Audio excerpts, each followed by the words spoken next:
Feliz año, Domingo. Feliz año, Richard. Madre mía, hacía que no oía una expresión, pero que no sé por qué se ha puesto de moda, y es que cada vez que alguien me decía o me ha dicho ¿cómo has pasado la Navidad? ¿Bien o en familia? Fíjate que yo sabes que a mí la casa no se me cae encima, no voy presumiendo de familiar, lo soy, porque quiero mucho a mi familia, pero vamos, pero es que como me han sentado mal. Sí.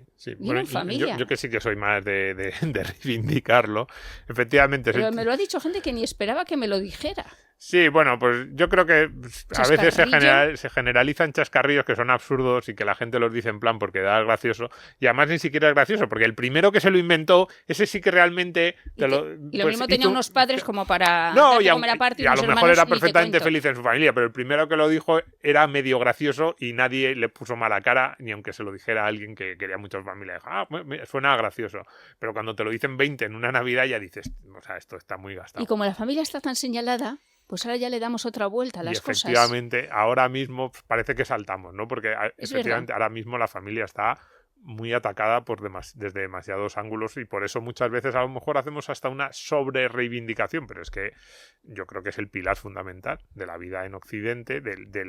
O sea, Occidente no sería lo mismo sin el tipo de familia que se ha desarrollado en Occidente, y se está atacando tanto que es lógico que nos molesten hasta los chascarrillos, sin broma. Sí, sin pues he desarrollado yo piel fina familiar, fíjate. Fíjate, si hasta Richard lo ha desarrollado, es que la cosa es grave.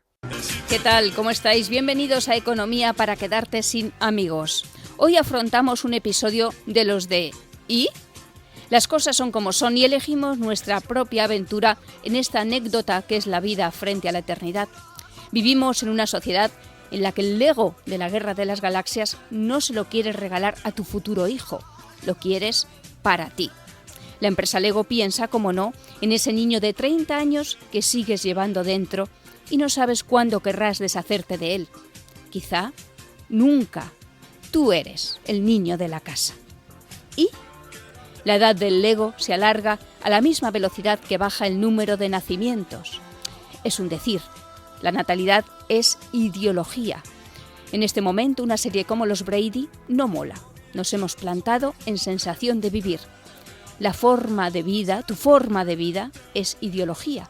Y el Estado se ocupa y se desocupa de ella. Los modernos se ocupan y se desocupan de ella. La izquierda lo ha vuelto a hacer, y la derecha o el conservadurismo, por suerte, no lo hace. ¿Por suerte? Porque ¿qué derecho tiene el Estado a decirte a ti si tienes pocos hijos o no los suficientes? ¿Y qué pasa si nos dirigimos a la gerontocracia? ¿Y si queremos la autoextinción? ¿Y los liberales y la responsabilidad demográfica? Ahí os quiero ver. ¿Qué tal? ¿Cómo estáis? ¿Qué tal, Domingo? ¿Qué tal, Richard? Bien, yo ya tengo claro que nosotros predicamos en el desierto. Sí, por supuesto. Porque si tenemos que volver a hacer un programa de demografía, es que lo que aquí decimos no sirve absolutamente para nada. No, porque no hemos hecho tantos.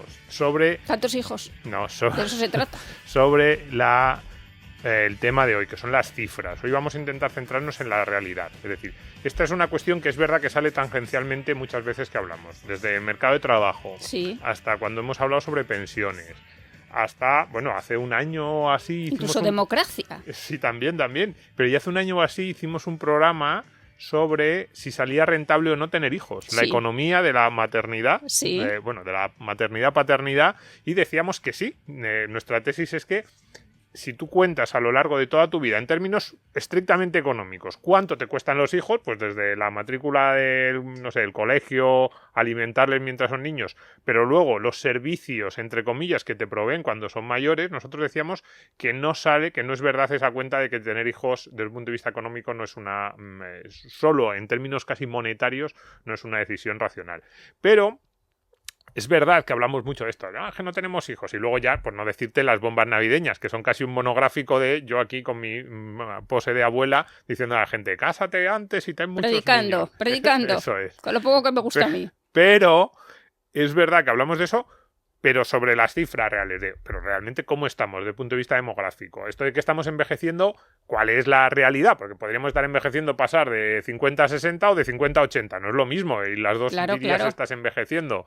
O podemos tener pocos niños, pero muy pocos, o muy pocos, o solo un poquito menos de lo que deberíamos. Entonces, de eso hablamos en el inicio de Economía para quedarte sin amigos, los programas 4 y 5, sobre todo el 4, se lo dedicamos un poco a esta cuestión, hace más de 3 años. Pero desde entonces simplemente hemos ido como, bueno, haciendo referencias generales de que España tiene un problema demográfico. Hoy le vamos a poner cifras, le vamos a poner cara y ojos a esa afirmación de, oye, realmente tenemos un problema. ¿Qué ha ocurrido en los últimos 3 años? ¿Ha cambiado algo el COVID, nuestra vida en esta cuestión? Y cómo es de problemática nuestra situación, también la de los países que nos rodean, pero sobre todo la nuestra. Y tenemos con nosotros al experto de los expertos en demografía. Más sabe, al que teníamos ya en aquellos programas en los que empezamos a hablar hace 3 años, y vamos a preguntarle a Alejandro Macarrón, que es consultor y es, yo creo que en los medios de comunicación, la persona que mejor ha explicado y que más ha explicado, porque además está ahí, aunque sea una labor, él dice a veces, no sé si que está cansado o que se siente que es él solo, pero la verdad es que es una labor muy necesaria y que hace de forma muy constante, transmitiendo estas ideas, pues Alejandro Macarrón, secretario, fundador, todo, director de la Fundación Renacimiento Demográfico, coordinador del Observatorio Demográfico del CEU, y le traemos aquí para que nos diga si estamos mejor o peor que hace 3 años. ¿Qué tal, Alejandro? Bienvenido. Muchas gracias, pero vamos, no os paséis, ¿eh? No os paséis con lo del experto y con todas esas cosas que no es para tanto, y además la palabra experto se ha devaluado mucho últimamente. Sí, eso tienes razón. El comité de expertos del COVID. No me insultes. El no sé qué es, exacto. Experto, ¿no? A lo mejor hay que empezar a escribirla con un guión entre la ex y la perto, ¿no? Suponiendo que significa algo lo de perto, ¿no? Perdón por la paridad. Pero... Alejandro, ¿cómo es posible que no nos animemos a tener niños si ya tenemos 16 semanas de permisos de maternidad y paternidad? 16 semanas y además también los hombres. Claro, por eso digo. Bueno, ¿o no se trata de eso? A lo mejor antes habláis de que predicabais en el desierto y no os hacían ni caso. Estaba pensando, pues anda que a mí. No se trata de eso, claramente. Vamos a ver, una de las tablas más provocativas que hago últimamente es que pongo el número de días de permiso de paternidad en España a lo largo de los años y cuántos hijos por mujer se han tenido, ¿no? Cuando era 0... se tenían niños. Pero los políticos y no ahora lo ven. No lo ven. No, claro. Porque no sé cuántas semanas vamos a llevar. Entre las agendas políticas y la compra de votos, porque todo lo que es dar cosas a la sociedad, se mezclan las ideologías con el mera compra de votos. Siempre están encontrando un problema que resulta que no son muchas veces los reales, pero lo amplifican. Pero bueno, volviendo a la pregunta, efectivamente no es la causa ni de lejos, ¿no? O sea, no es lo que tiene que ver con que tengamos hijos o no, porque tener hijos es una cosa que va mucho más allá, evidentemente, de 16 semanas de cuidarlos. Te implica para toda la vida, tienen en cuenta esos factores económicos que efectivamente a la larga y para una sociedad rentable. Sería más rentable, sería más correcto el cálculo si te salen rentables si tus hijos, si tu pensión también tuviesen en cuenta el componente hijos mucho y hubiese unas declaraciones fiscales, quiero decir que la gente que tiene hijos está contribuyendo. En ese sentido sería, seguramente la cuenta te saldría a ti positiva, si no sale positiva como sociedad. Yo creo que sale positiva también desde el punto de vista familiar. La hicimos la cuenta el año pasado. Sí. Yo recomiendo el programa porque si cuentas servicios no monetarios que normalmente no se tienen en cuenta, pues eso, desde el hijo que te lleva al médico cuando eres mayor, la seguridad, cuidado, es decir, tener un hijo es una especie de seguro en la vejez que si no tendrías que contratar de otra forma, no solo contratar a una persona que te ayudase en casa, sino probablemente y tendrías una preocupación. ¿Y qué me pasaría a mí si me pongo enfermo? Que si tú tienes una familia, no solo hijos, sobrinos, pero en concreto los hijos, sientes menos ese miedo, no necesitas protegerte frente a posibles eventualidades o te proteges menos porque sabes que tus hijos te ayudarían. Entonces yo creo que si sumas el valor de todos esos servicios que los hijos te van proporcionando a lo largo de la vida, sale rentable incluso desde un punto de vista económico. Pero bueno. La pensión, como decíamos, y los servicios que tú ya económicos, de coste económico, pero ahí decía que el Estado no ha hecho tampoco no es una política correcta porque pese a todo, el que no tiene hijos recibe los mismos servicios y recibe la misma pensión y ha contribuido mucho menos que el que ha tenido 4. Es decir, que depende de cuántos tengas y cuántos no. Pero bueno, no es lo fundamental. Yo creo que tener hijos en la sociedad actual en la cual no vivimos en el campo, los hijos ya no son mano de obra mañana en tu terrenito familiar, ¿no? Pues no es lo fundamental la rentabilidad personal, económica, sino la rentabilidad, digamos, afectiva, toda esa parte de servicios que decías, en un sentido a lo mejor no estrictamente económico, de continuidad, y desde luego para la sociedad, las sociedades que han progresado y han prosperado tenían valores las personas que a lo mejor no les beneficiaban tanto en lo inmediato a ellas, pero si las cumplía todo el mundo, por ejemplo, no engañar a los demás, no robar, si el Estado gasta bien los impuestos, efectivamente, el decir, oye, pago los impuestos porque es algo que redunda en bien común, ¿no? Entonces, las sociedades que tenían esos valores masivamente, todo el mundo, nadie engaña, son las sociedades más prósperas. Pues las sociedades que tienen los valores de tener hijos perduran y tienen vida, y las que no lo tienen, como la nuestra, y ahora veremos, como decía don Domingo, las cifras, veremos algunas cifras, pues tienen unas perspectivas bastante malas. Pues vamos a dar paso a las cifras y antes, así como aperitivo, un titular. En 2021 nacieron la mitad de niños que en 1976. Cifras, efectivamente. Cifras. Nacimientos totales en 2021, 1976, la mitad. Cuidado, y ahora la población ha crecido bastante en estos últimos 45 años. Vamos a empezar a ponerle datos. 676.000 nacimientos en 1976, 336.000 ahora. En España, pero por ejemplo, Asturias, casi 18.000, cuando España en la transición, en el 76, casi 18.000, 17.857 nacimientos.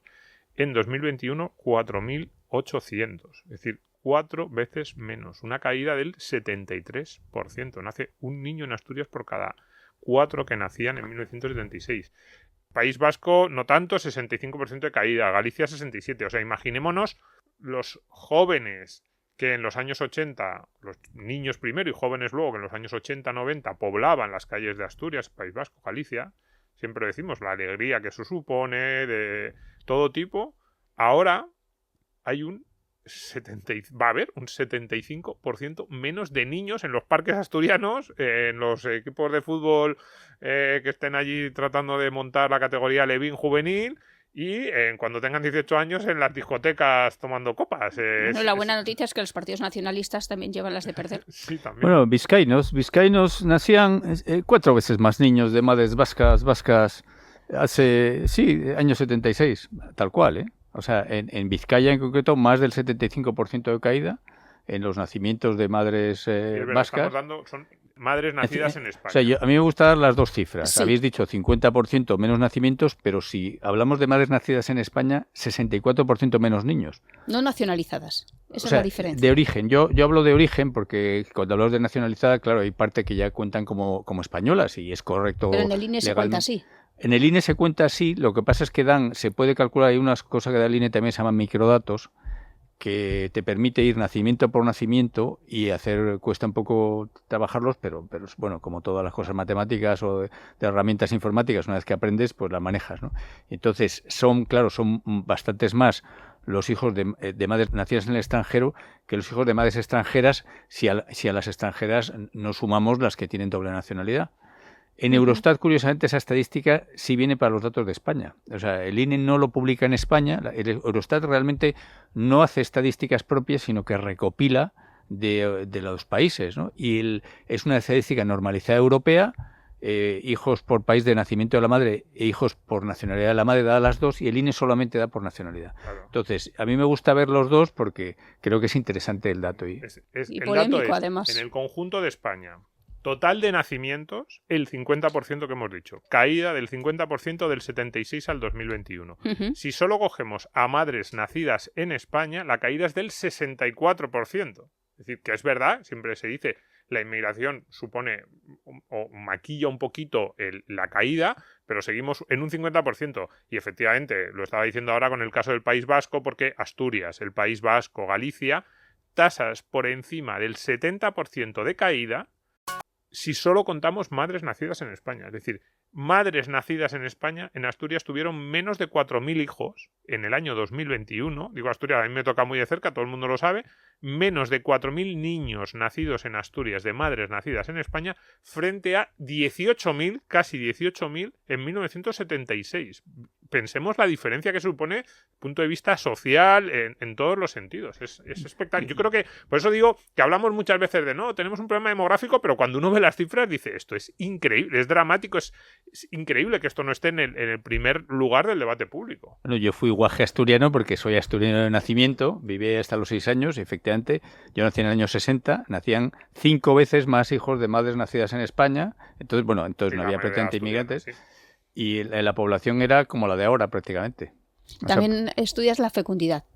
la fecundidad es muy importante. Aquí hay dos cosas para ver. Pasa un poco también en economía. Una es la cantidad total de producción, de dinero, lo que sea. Y luego están los ratios, la productividad, ¿no? Cuánto produce cada persona. O sea, con una sola de las cosas no entiendes bien lo que está pasando. Entonces la fecundidad es el número de hijos por mujer. Los nacimientos dependen de 2 cosas. Cuántas mujeres pueden tener niños, y hombres en edad fértil, pero sobre todo mujeres, que es más, la banda es más clara. El hombre a veces dura más años la fertilidad, aunque también se pasa. Entonces tienes cuántas mujeres pueden tener niños y cuántos hijos tiene de media cada uno, ¿no? Si hay pocas, pero quieren tener muchos niños, pues nacen más niños y al revés, ¿no? Y entonces en España están cayendo las 2 cosas. Las 2 cosas. Ya está cayendo cada año menos mujeres en edad fértil porque, como hace 30, 40 años, cada año nacían menos personas, menos niños, hombres y mujeres, pues ahora hay cada vez menos mujeres que pueden tener niños. Pero además, en los últimos años ha habido una vuelta de tuerca adicional a la caída de la fecundidad, que es el número de hijos por mujer. Ya no tan grande, ya no es esa caída ya no es brutal, porque ya había caído mucho. Como siga cayendo es que no habría niños. Exactamente. Porque se retrasa la edad. Pero bueno, hay países como Corea del Sur que es alucinante. Están en ¿Por qué, 0,8 hijos Alejandro? por mujer. O sea, Corea del Sur está batiendo... Estamos en 1,19, creo que este es el dato Sí, de mujeres sí, nacidas en España, ¿verdad? El 1,19 es el total y el 1,16 es el de mujeres nacidas en España. Pero en Corea del Sur están en 0,8 en el 2021 y en el 22, que todavía no hay datos definitivos, va a caer de debajo de 0,80. Eso es... ¿Y la edad promedio para tener hijos? Pues se retrasa todos los años en todas partes. La edad promedio para tener hijos... Bueno, yo me fijo sobre todo en la edad del primer hijo, porque claro, antes también Sí. como se tenían muchos hijos, al último tampoco lo tenías tan joven a lo mejor, y eso también ha aumentado la edad promedio de tener hijos, que está en 32, 33 años, pero la edad del tener el primer hijo, que es así que no está, digamos... contaminada por si has tenido muchos o pocos, pues está en las españolas en 32 hijos, en 32 años. 32 años. Fíjate, esto es muy importante lo que está diciendo Alejandro de los 2 factores que influyen en la natalidad, que es el número de mujeres y la tasa de fecundidad. Porque durante los años 80 y 90 la tasa de fecundidad en España cayó mucho y se hundía, pero nos salvaba, entre comillas, que había muchísimas mujeres jóvenes, que claro, eran las nacidas en los 60 y los 70 durante el baby boom. Entonces, aunque te cayese mucho la tasa por mujer, como tenías muchas mujeres jóvenes, el número de nacimientos, bueno, lo mantenías relativamente.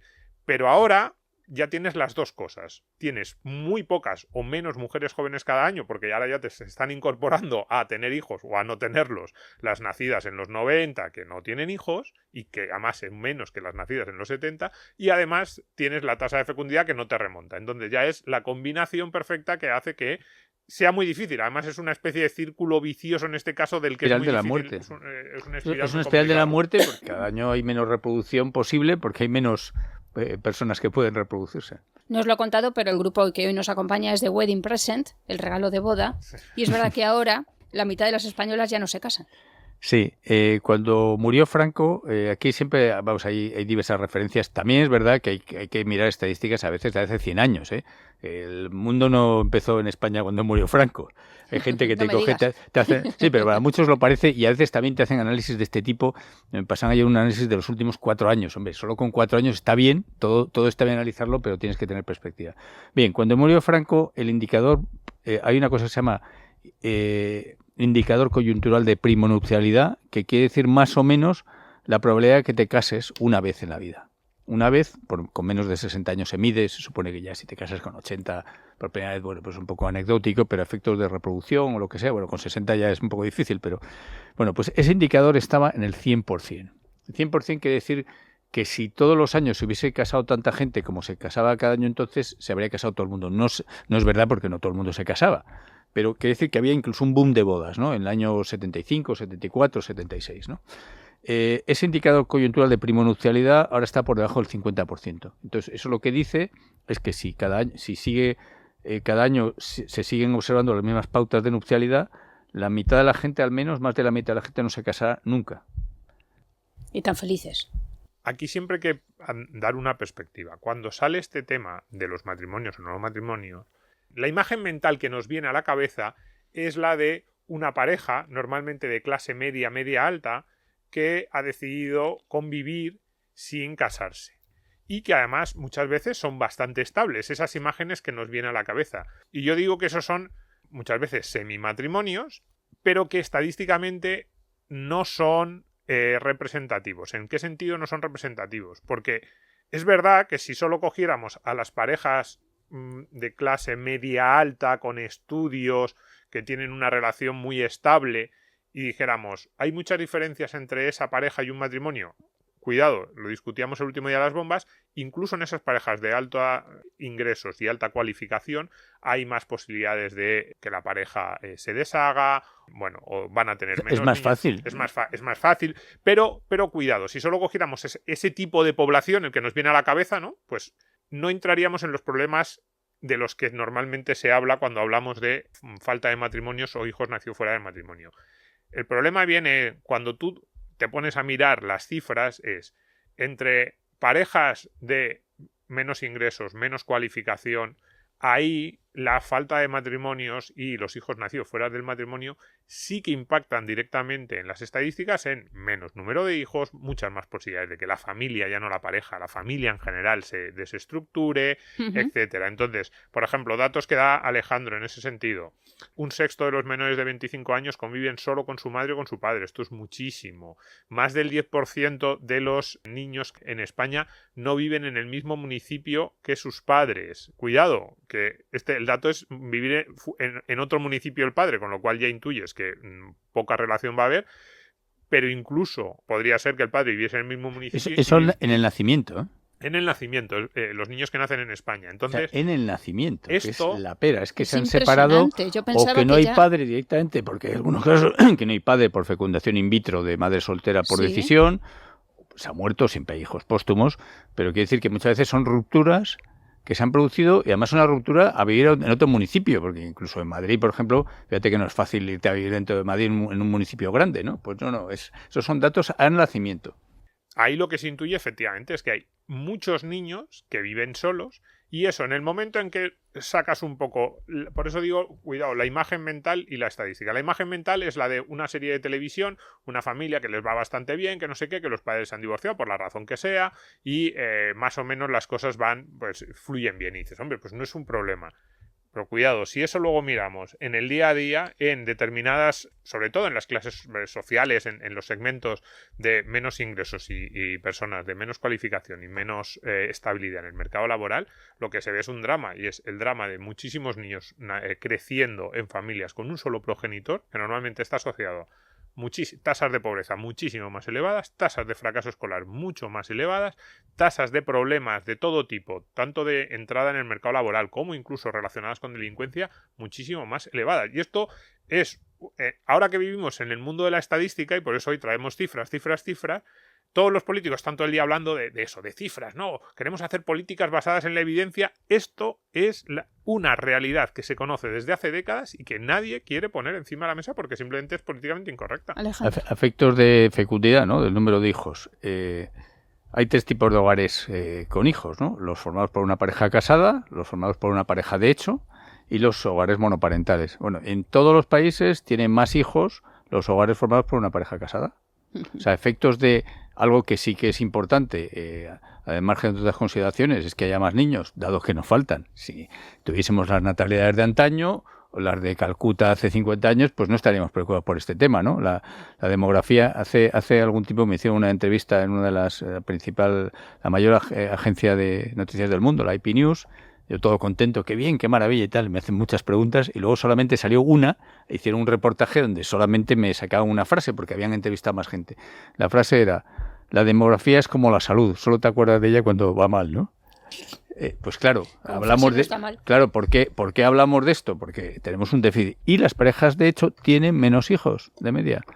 Tienen más facilidad evidente de romperse O sea, el matrimonio incluso ahora con el divorcio express sigues teniendo que hacer un trámite, sigue habiendo unos plazos, sigue habiendo un no sé qué, o sea, hay tiempo para reconciliarte, o sea, de una cierta capacidad. En lo otro, si no estás casado y tienes un desencuentro, pues toda la discusión fuerte en una pareja, en todas hay problemas a veces, unas más que otras, y pues tienes mucho más fácil separarte que si estás casado, que pese a todo, aunque el divorcio en España sea bastante fácil, pues tienes que cumplir unos trámites y tienes que ir a una instancia legal y tienes que haber a lo mejor un convenio o tienes que ser contencioso, no sé qué. Lo otro lo haces entre comillas por las bravas, ¿no? Si uno de los dos se enfada, pues se va, o al revés, ¿no?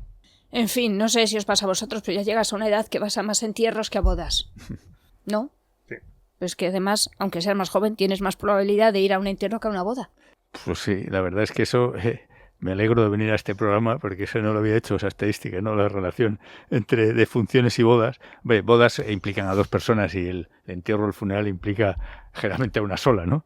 Y más que nos va a pasar, claro, porque si cada año hay menos gente, de nuevo vuelve a haber menos gente en edad de casarse. Una cosa que se ha hecho también es, se ha retrasado la maternidad y también se ha retrasado la edad de la que te casas, ¿no? Claro. Entonces eso al final también acaba siendo un disuasorio. Bueno, ya para la edad que tenemos ni vamos a tener hijos ni tal, pues no nos casamos, ¿no?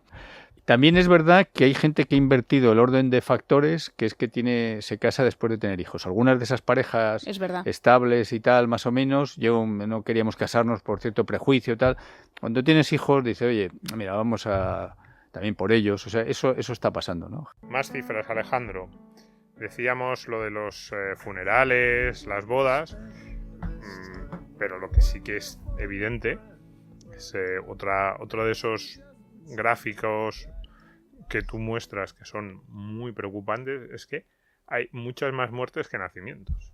Hay más motivos en España de tristeza que de alegría. Pues siempre un funeral evidentemente es motivo de tristeza y un nacimiento es motivo de alegría, de esperanza. Y en 1976 los nacimientos superaron a las muertes en 378.000. Sin embargo, si miramos ahora, el saldo total es 113.000 en negativo en 2021. El saldo de españoles autóctonos es de 181.000 en negativo. Luego esto no es exactamente la diferencia de población, no es que la población en España caiga en esos 113.000 que decíamos que es el saldo negativo entre nacimientos y muertes, porque está el aporte de inmigración neta que llega al país. Esto es el crecimiento vegetativo que sería sin entrada de población, pero sigue siendo una cifra muy llamativa, que tuviésemos casi 400.000 nuevos españoles en 1976 por lo que aportábamos los que vivíamos allí. Y sin embargo, en 2021 lo que tenemos es, solo por nuestra parte, 113.000, y si solo contamos a los españoles de origen, menos 181.000. Y luego si vamos por provincias, así es, vamos por provincias, hay provincias donde hay 4 muertes por nacimiento. Madre claro, mía. Ya son proporciones. Yo cuando empecé a estudiar estos temas, yo no soy demógrafo de titulado, sociólogo, soy ingeniero de telecomunicación y me dedico a hacer análisis económicos para empresas, ¿no? Y análisis de diversos tipos. Y empecé en este tema por casualidad. Y una de las cosas que me sobresaltaron, me dejaron verdaderamente turulato, fue cuando vi que, por ejemplo, había provincias como Lugo, Orense y Zamora, donde había el doble de muertes que de nacimientos, hace 10 años. Bueno, es que en esas provincias están en más de 3-1, y si nos fijamos en los españoles autóctonos, en Zamora y en Orense están en 4-1 o más, 4 muertes por nacimiento. O sea, si eso no es algo que debe acongojar, preocupar y hacerte que como sociedad que te plantees qué está pasando y cómo solucionamos esto, o sea, esto es, imagínate, una empresa que gasta 4 euros por cada euro que ingresa. O sea, sí. Es que es el símil en economía, es muy fácil. Dice, si los ingresos son los nacimientos y los costes, los gastos son las muertes, pues el balance de una empresa que tenga pérdidas algún año no pasa nada, puede tener pérdidas diversos años. El problema es que si son acumuladas y crecientes, porque este diferencial tiende a crecer. ¿Por qué? Porque si cada año tienden a nacer menos niños, al haber menos mujeres que pueden tener niños, y tiende a morirse más gente, porque va entrando quintas muy numerosas de personas en edades avanzadas, ¿no? Cada vez hay más gente mayor, aunque la medicina ha mejorado y todo ha mejorado, pues cada vez se muere más gente, ¿no? Entonces, que eso no sobresalte, ¿no? Que no sea uno de los principales problemas. En Asturias, más de 3 muertos por nacimiento. el País Vasco. O sea, son proporciones que cada año son peores, pero a mí me impresiona. Y mucho peores rápidamente. Seguimos cifras. En 2010 el saldo total era 105.000 positivos, más 105.000 más nacimientos que muertes, que no está tan lejos, hablamos de 2010. Sí. El saldo entre españoles autóctonos era equilibrado, eran apenas 4.000 más, pero prácticamente equilibrado en 2010. Pues fíjate, en estos 11 años hemos pasado de un saldo positivo de 105 a un saldo negativo de 113, que entre españoles autóctonos de estar en equilibrio a menos 181. Si esto sigue así, vamos a acabar esta década con un saldo negativo, diferencia nacimientos-muertes, pues de entre 250 y 300.000 Así es. En el conjunto de España, y ya en esas provincias de las que estaba hablando Alejandro Macarrón, en ese noroeste peninsular, Orense, Lugo, Zamora, Salamanca, Asturias, León, es dramático porque decíamos, no nacen niños, evidentemente son muy envejecidas, sigue muriéndose la gente, y lo que vas a tener además es que no me parece que haya ninguna imagen más gráfica a la hora de ilustrar lo que decimos cuando decimos un territorio que se muere que estos datos que estás dando tú. Yo me imagino esos mapas que salen a veces, de noche, ves un país con muchas luces, las lucecitas. Corea del Norte, Corea del Sur, ¿no? Por ejemplo, pero que también a veces te pone imágenes cómo se van apagando, ¿no? Es como si viésemos el mapa de España lleno de luces que se van apagando, ¿no? Fueses viendo sucesivas imágenes cada vez más apagado. Y claro, ves, donde no hay vida, ¿no? Ya. Es así, ¿eh? Y realmente, como digo, no se reacciona. Si comentabais antes de que predicabais en el desierto, pues este tipo de cosas, yo digo, pero ¿qué más falta para que se reaccione? Ya, pues abramos las puertas y que venga gente. Ya vendrá gente, como llegó a Estados Unidos en su día la gente, a repoblarlo. O sea, ¿la inmigración la solución? Es lo que siempre se plantea. O sea, la inmigración como solución parte de una filosofía que es: nosotros ya no queremos tener niños, ¿no? Nos da pereza, eso ya no nos apetece, y que otros los tengan por nosotros en países más pobres. Eso es lo que significa que la inmigración sea la solución, porque no es otra cosa que gente que ha crecido, que ha tenido gente más pobre en países más pobres, de mayor va a querer venir aquí a solucionarnos el problema que se genera porque no tengamos niños. Personas que vienen aquí a tener una oportunidad de vida, ¿no? Sí, pero desde su punto de vista es así, pero desde nuestro punto de vista es que venga otro a solucionarme lo que no he querido hacer yo. Entonces, eso no suele funcionar muy bien.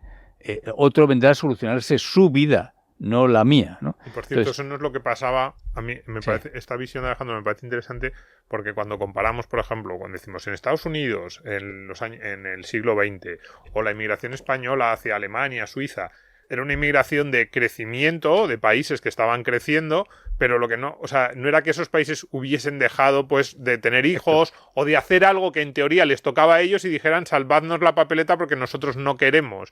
Para mí es un poquito diferente, a mí me gusta... Era win-win puro, era ganar puro. Como yo no quiero tener hijos, a ver si descapitalizo a los países de alrededor y me traigo lo que ellos sí han querido hacer. Pero en cualquier caso, ¿sería la inmigración la solución desde el punto de vista numérico? Vamos a ver, la inmigración, desde el punto de vista económico, sí puede paliar una parte del problema, o sea, las cosas como son, porque, sobre todo en los puestos de trabajo poco cualificados, hay una oferta casi infinita de mano de obra de países menos desarrollados que querría venir a países más desarrollados como el nuestro, y en ese sentido, pues, puestos de trabajo poco cualificados, en los cuales no sea una barrera de entrada al idioma o al cabo de un tiempo se aprenda lo suficiente, pues efectivamente se cubren puestos con inmigración y perfecto.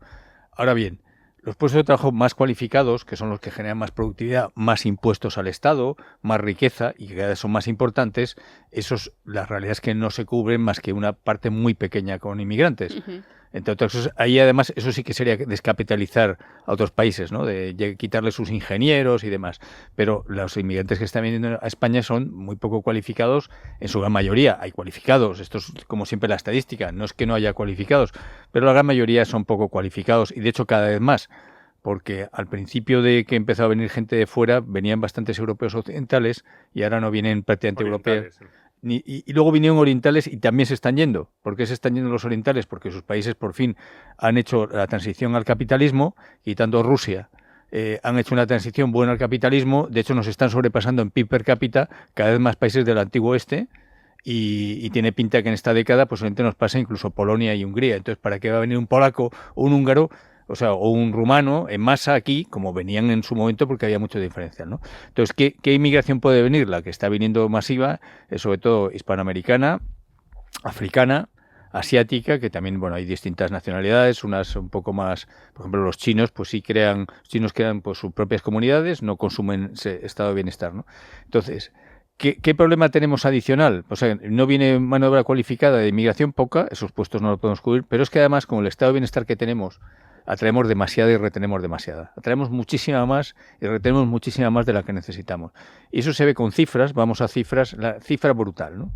En el año 2013, por ejemplo, en España, el 60% de los africanos se quedaron en paro. Son microdatos de la EPA, no es un dato que te dé la EPA en abierto. La EPA da un bloque que es resto del mundo, que es africanos, asiáticos y norteamericanos, por así decirlo, porque da el bloque europeos, da el bloque que llama latinoamericanos. Bueno, pues ese bloque llegó a tener un 50% de paro, pero si rascas un poco y profundizas, el 60% se quedaron en paro. Bien, según las estadísticas de población del INE, no descendió ni un 1% el número de africanos en España en los siguientes 3 años. Estaban en paro aquí, están mucho mejor que en su país, por tanto, racionalmente se quedan aquí, y es lógico, pero desde el punto de vista del resto de la comunidad que vivimos en España, que pagamos impuestos, españoles de toda la vida, inmigrantes bien arraigados, evidentemente es un pésimo negocio, ¿no?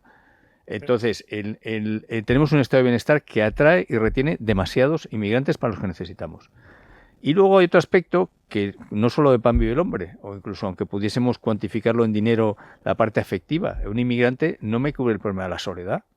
O sea, yo no puedo importar un inmigrante para que sea mi hijo cuando yo sea viejo, que no tenía hijos. ¿Pero cuántas personas inmigrantes cuidan a los mayores hoy en día? Una cosa es cuidar, por supuesto. Porque hacen trabajos que ya no quieren hacer los españoles. Yo creo que, no sé, el porcentaje en quizá parte, no está publicado, pero yo no conozco a ninguna abuela que no esté cuidada por una persona inmigrante. Eso es verdad, pero de nuevo el estado de bienestar vuelve a incidir en eso. Hay una disuasión a que se hagan determinados trabajos por parte de los españoles o los franceses o los alemanes porque tienen asegurada unos ingresos mínimos. O sea, una parte de ese disuasorio. Hay una de las ideas que se dice es que los inmigrantes hacen trabajos que no hacen los nacionales. Y eso es una verdad a medias y, por tanto, una mentira a medias.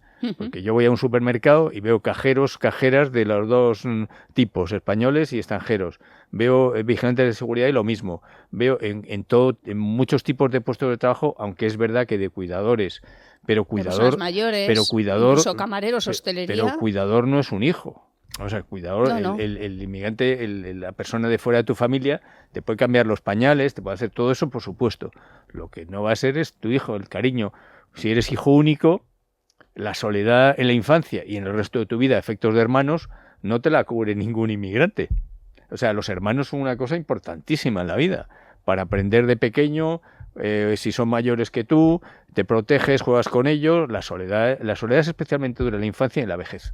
En sociedad hay muchas diversiones en un país como España, además en la mediana edad, si tienes amigos, pues más o menos el tema de la soledad no es tan grave, pero en la vejez es durísima y en la infancia pues una faena.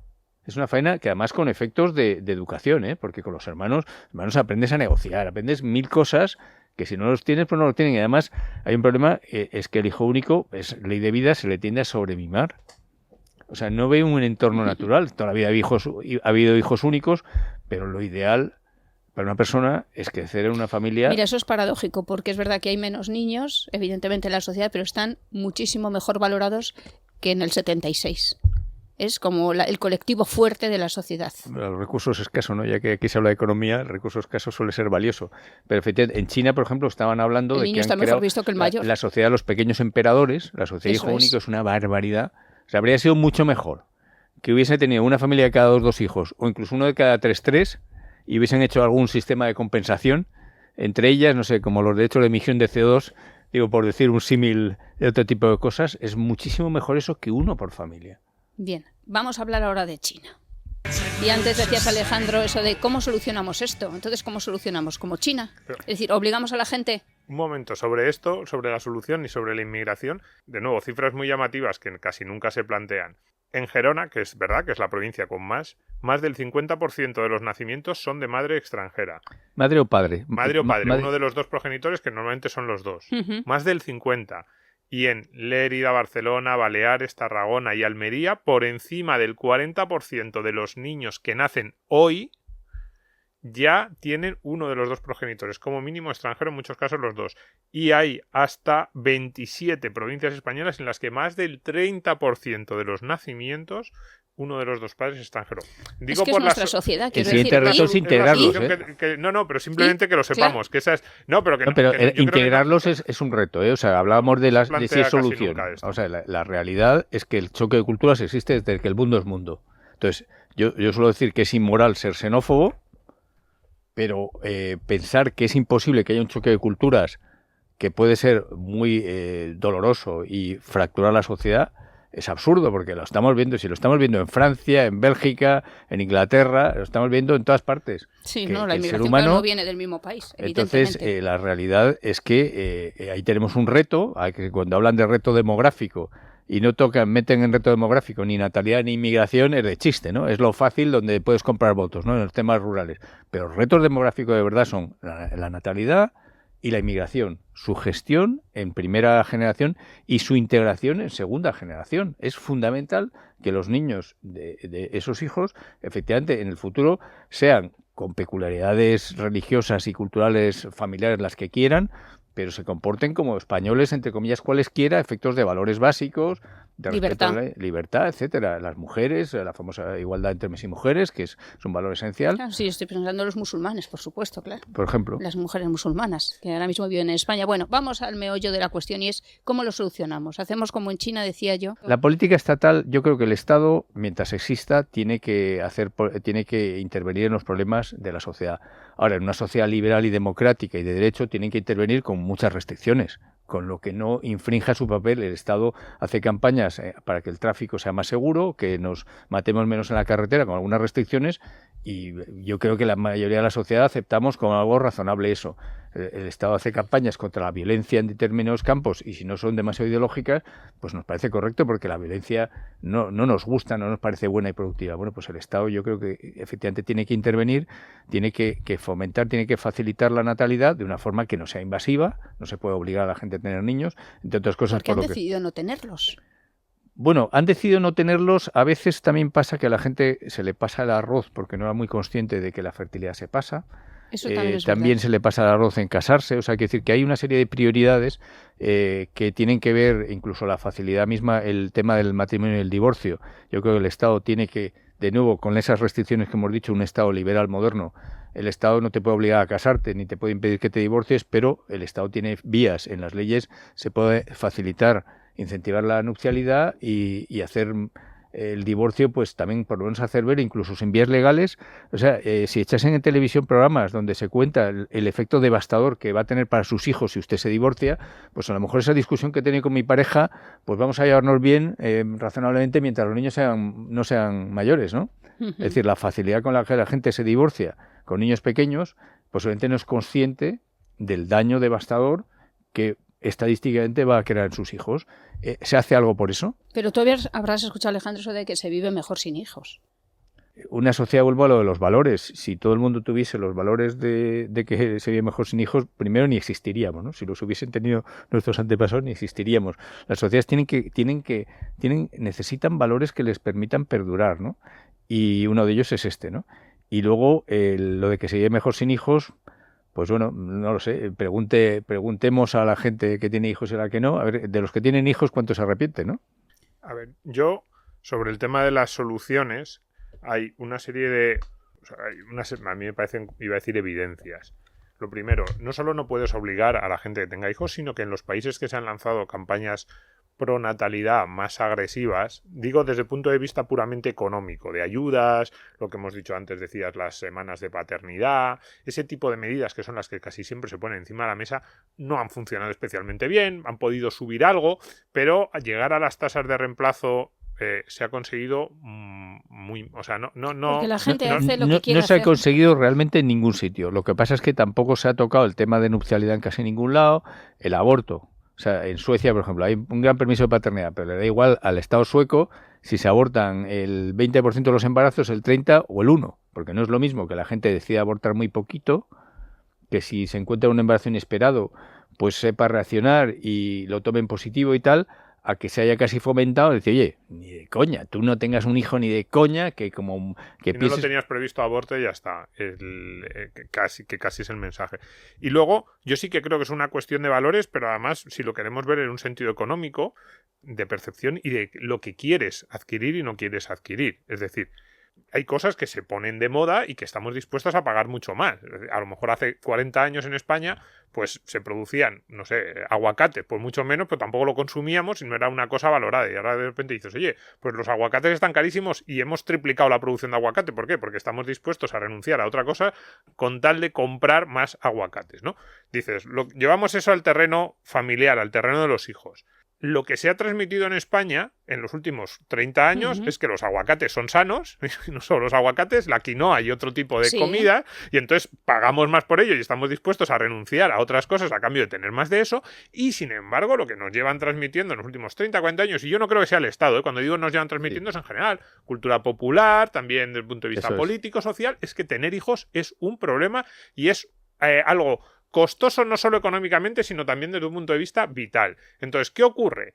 Que tener hijos no está de moda en un sentido amplio, no queremos tener hijos y solo si todo acaba de encajar y todo parece que está funcionando, en algún momento dado nos lo planteamos. Entonces, estamos dispuestos a renunciar a muchas menos cosas por tener hijos que hace 40 años. Entonces ya la clave para mí no es que tener hijos sea caro o no sea caro, sea rentable económicamente o no, como hemos hecho nosotros en el programa. Cuestión de valores. La clave está en cuánto valoramos nosotros los hijos. Pues por eso pongo un ejemplo de un producto de consumo. Hay cosas que se ponen de moda y estamos dispuestos a pagar mucho por eso que se ha puesto de moda, aunque sea igual de bueno que hace 40 años desde el punto de vista físico, pero se ha puesto de moda, que lo queremos, y hay mucha gente diciendo estoy dispuesto a renunciar a otro tipo de bienes por eso que se ha puesto de moda. Pues bien, ahora los hijos, frente a lo que opinaban nuestros padres y nuestros abuelos hace 50 años, es que están mucho menos de moda, si lo queremos ver así, estamos dispuestos a renunciar a muchas menos cosas a costa de tener hijos. Y también está relacionado, creo yo, con la religión.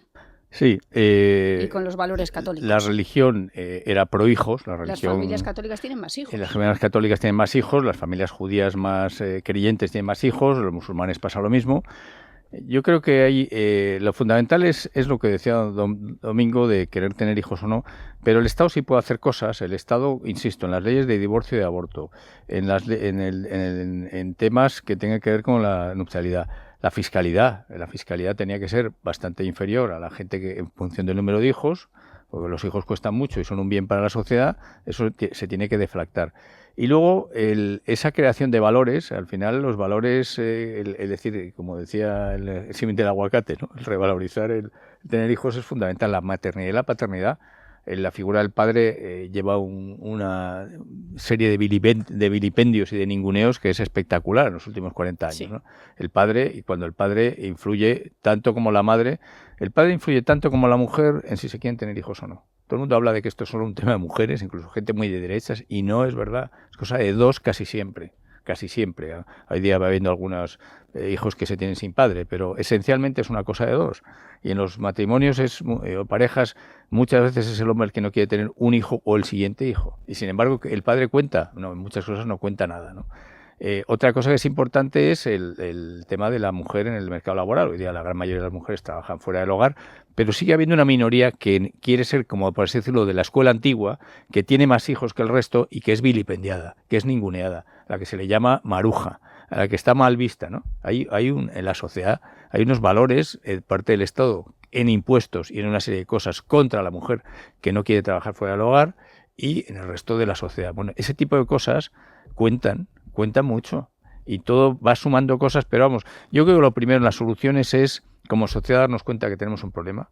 Las élites, en sentido económico, político y no de cualquier tipo, tienen que tomarlo como propio, para eso son élites. O sea, las élites de una sociedad se ganan el sueldo si la sociedad va bien, y si no, son élites que hay que reemplazar, porque es así, todas las sociedades ha habido élites y siempre las habrá. Hay sociedades que van muy bien y yo creo que se ganan el puesto, el sueldo, el prestigio. Cuando van fatal, diga, usted no está cumpliendo con su deber. Y las élites españolas no están cumpliendo con su deber en el tema de natalidad desde hace 40 años. No están cumpliendo.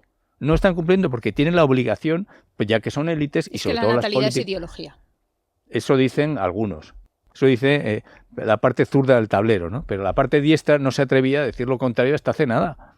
Han mirado para otro lado igual. Entonces, creo que es importante que, insisto, que las élites este tema lo asuman como propio y la sociedad en general, porque esto es un tema demasiado importante para dejarlo en manos, como decían de la guerra, en manos de los militares, decía algún presidente francés, ¿no? Bueno, esto es una cosa que tiene que tomar toda la sociedad, porque si no, y luego, en concreto, las personas que sepan que quien no tenga hijos vivirá a lo mejor de joven, podrá vivir mejor cuando sea muy joven y se viaje mucho y tal, y crecientemente sí. Tendrá un vacío y verá que otros no lo tienen, ¿no? Y verá hogares con vida, con bullicio, y el suyo, por desgracia, estará apagado, ¿no? Eso cuando lo percibirá cuando sea demasiado tarde. Bien, yo no sabía que el organismo público este que se llama Reto Demográfico no tiene un área de natalidad. Es alucinante. Vamos, pasan olímpicamente, por decirlo en lenguaje de calle. Ellos están centrados en el tema de despoblación rural como si no tuviese que ver, y muchísimo, con la baja natalidad de los sitios especialmente despoblados, y evidentemente es un tema más difícil y conflictivo. Tampoco se ocupan de inmigración.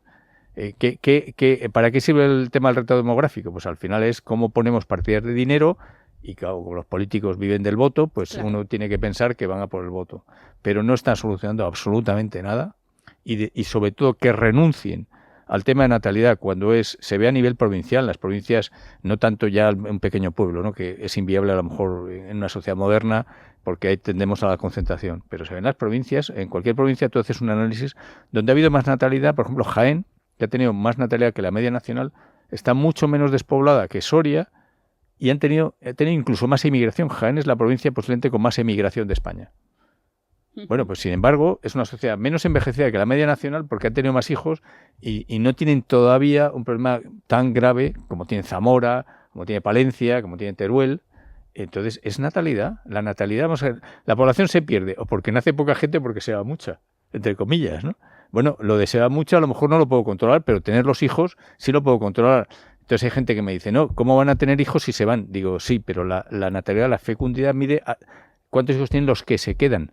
Y en Zamora están un hijo por mujer. En todas las provincias de la España vaciada, esa estadística, Alejandro, a mí me gusta mucho, no se habría perdido población respecto a niveles de los años 70 si si se hubiese mantenido la tasa de fecundidad por las mujeres, las que se han quedado, que había en los años 70. Sí, así es. En fin, eres un rebelde y eres un revolucionario. No lo digo yo, sino una campaña de ropa, ¿no? De publicidad. Sí, muy por graciosa. eso decíamos los valores. Ese anuncio de Scalpers, que yo no había visto, yo es que veo muy poco la tele, pero lo tuiteaba el otro día Alejandro. La un noche anuncio de paz y noche de Scalpers amor. en el que, sí, pues unas parejas se ponían allí a quererse mucho, y al final del anuncio, lo que parecía casi un anuncio de preservativos, casi pegaba ¿Es más verdad? para un anuncio de preservativos, de repente al final dicen, sé rebelde, ten hijos, Este año la natalidad ha caído a su máximo histórico, dice el anuncio. El mundo necesita más rebeldes. Sí, un anuncio extraordinario. Me alegro mucho de que lo hayan hecho. Gracias, Scalpers. Bueno, esperamos verte antes. O sea, antes de que pasen otros 3 años, Pues Alejandro. eso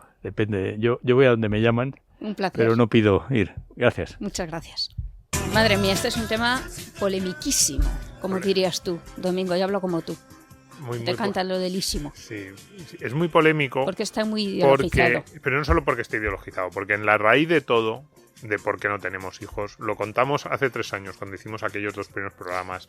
Ya. Y la raíz es que no valoramos igual que hace 50 años tener hijos. Es que no queremos tener hijos, Claro, no los valoramos. Y entonces, ¿qué vas a hacer? ¿Le vas a obligar a la gente? Es que no hay vuelta atrás. Es otra sociedad. Exactamente. Cuando nosotros... Es otra mentalidad, tendrá sus consecuencias, pero mira, es lo que hay. Es así. Cuando los economistas hablamos en términos de consumo, por eso yo sacaba lo del aguacate, decimos, hablamos siempre de coste de oportunidad, ¿no? Esta idea de que cuando tú adquieres algo, en realidad, ¿cuál es el coste de ese algo? Claro, lo medimos en términos de dinero, pero también es como aquello a lo que estás renunciando, aquello que podrías comprarte alternativa a eso que tú estás adquiriendo, ¿no? Pues en términos de hijos, que evidentemente no es exactamente un consumo, pero si lo queremos ver así, la clave es, cuando tú tienes hijos, adquieres muchas cosas con esos hijos. Esto sí que lo hemos hablado más en las bombas o en el programa cuando hablábamos de si sale rentable o no y le poníamos cifras, ¿no? Cuando tú tienes hijos, tienes una serie de cosas buenas, pero al mismo tiempo, es evidente, tienes que renunciar a muchas otras. Es el coste de oportunidad, si lo queremos ver así, de tener hijos. Pues bien, hace 50 años, nuestros padres, la gran mayoría, ponían mano izquierda, ¿qué tengo? ¿Qué adquiero? ¿Qué posibilidades me da tener hijos? ¿Y a qué estoy renunciando? y se planteaban esa disyuntiva y la mayoría respondían quiero tener más hijos. Y lo que te daba también estatus social. Por muchas razones, fíjate, pues mira, tener hijos además te daba estatus social. Y ahora, cuando nos hacemos esa pregunta, la gran mayoría de españoles jóvenes se plantean una disyuntiva parecida a lo largo de su juventud y responden a lo que me tocaría renunciar por el hecho de tener hijos es superior a lo que ganaría teniendo hijos y por lo tanto no quiero tener hijos. Entonces le damos muchas vueltas. A mí hay muchísimas soluciones de las que apunta Alejandro que me encantan. Por ejemplo, lo de decir favorecer en la pensión a los que hayan tenido más hijos, un tratamiento fiscal favorable a las familias también. Tema muy polémico, por ejemplo, divorcio y aborto, sacándolo incluso de la discusión moral. Yo sí que digo muchas veces, sobre todo a los economistas así muy académicos que dicen que el Estado incentive o esto del nudge, ¿no? de la psicología económica, ¿no? ¿Cómo podemos hacer que el Estado ponga leyes que sin forzarte a hacer nada te empujen en la buena dirección? Pues un poco lo insinuaba Alejandro, ¿no? Es decir, oye, que el divorcio siga siendo posible, que no esté prohibido ni mucho menos, tú das esa alternativa, pero cuidado, pon un sistema de acceder a ese divorcio que por lo menos haga que la pareja se lo tenga que pensar 2 veces y que no sea como una especie de ese divorcio express del que tantas veces se ha hablado. Yo sí que no me voy a casar. Y con el tema del aborto, que es más polémico moralmente, pero dices, oye, permitir el aborto, pero decirle a la mujer que va a abortar, oye, simplemente sabes las consecuencias que esto va a tener. Que esto es completamente tabú. De hecho, lo que se hace es incentivar lo contrario. Es como, no. Incluso mentir. Mentir. Que no lo sepa, que no sepa cuáles son las consecuencias del aborto. La ciencia. Es que es vergonzoso, decimos. La política, en teoría, está todo el día como campañas de información. Queremos que el ciudadano sea cada vez más responsable. Y luego, en esto se les miente, se les oculta información porque la realidad es que luego las estadísticas lo que te dicen es que las mujeres que abortan, muchas de ellas luego se arrepienten, están peor, es un trauma en muchos casos, ¿no? Pero estas pueden ser soluciones parciales, que si tratamiento favorable una vez que te jubilas o que si hacer un tipo de divorcio que haga que la pareja se lo tenga que pensar 2 veces y a lo mejor hay muchos matrimonios o un porcentaje, a lo mejor son pequeños, pero bueno, no está mal, pues ya son un número que acaba salvando. Pero son parches frente a la realidad. La realidad es lo que yo te decía antes. Mano izquierda, ¿qué me aporta tener hijos? Mano derecha, ¿a qué renuncio teniendo hijos? Antes respondía a todo el mundo, me quedo con lo que me aportan tener hijos y ahora la gran mayoría de los jóvenes, o la gran mayoría, un porcentaje cada vez más alto de jóvenes dicen, no me compensa. Y no hay más historia. Entonces, o empezamos a valorar más tener hijos, y valorar más es, pues no sé, por eso a lo mejor yo soy tan insistente y le digo a la gente, de verdad, no hay nada mejor en el mundo. Y yo lo creo, sinceramente, no hay nada. A lo mejor mis hijos tienen 11 años. A lo mejor si me lo haces dentro de 3 años este programa, cuando tengan 14 o 15... Domingo, yo estoy al lado, estoy callada. No, cuando tengan 14... Levanto una ceja. A lo mejor cuando tengan 14 o 15 mis hijos, digo, estoy harto de ellos, no hay nada peor en el mundo. Claro, es que también los hijos no son los mismos con 3 años que con 15 y luego con 25. Pero como creo que la única forma de solucionar esto es que haya más gente que se crea ese discurso de abuela que yo digo que tengo cuando hablamos de las bombas navideñas. Bien. Todas las cifras que hemos dado hoy son para que sepamos lo que hay, la realidad. Esta es la realidad detrás del discurso. Tanto del discurso buenista de no pasa nada, ya vendrán inmigrantes a salvarnos, como del discurso así más catastrofista de abuela de hay que tener hijos, chicos. No, pues tanto tú opines una cosa o la otra, las cifras son las que ha dado hoy Alejandro. Sepamos que esas son las cifras y a partir de ahí decidamos si nos parece que esto es dramático, como a mí me lo parece o no. Y en definitiva, ¿para qué quieres tener un hijo? ¿Para regalarle un Lego? Si el Lego lo quieres para ti. El Lego de la Guerra de las Galaxias lo quieres para ti. Ah, sí. Eso va con segunda, Richard. Es que es así. Yo he tenido que hacer cola porque los Reyes Magos tenían una lista de Lego para adultos que no te puedo ni contar. Me lo creo. Bien, que muchas gracias por estar ahí una semana más, que volvemos pues eso, como en 7 días, ya estrenando el año, ya regularizamos la emisión de este podcast, que os necesitamos, que os tenemos un cariño pues bastante grande y que, como siempre digo, que un abrazo enorme a repartir.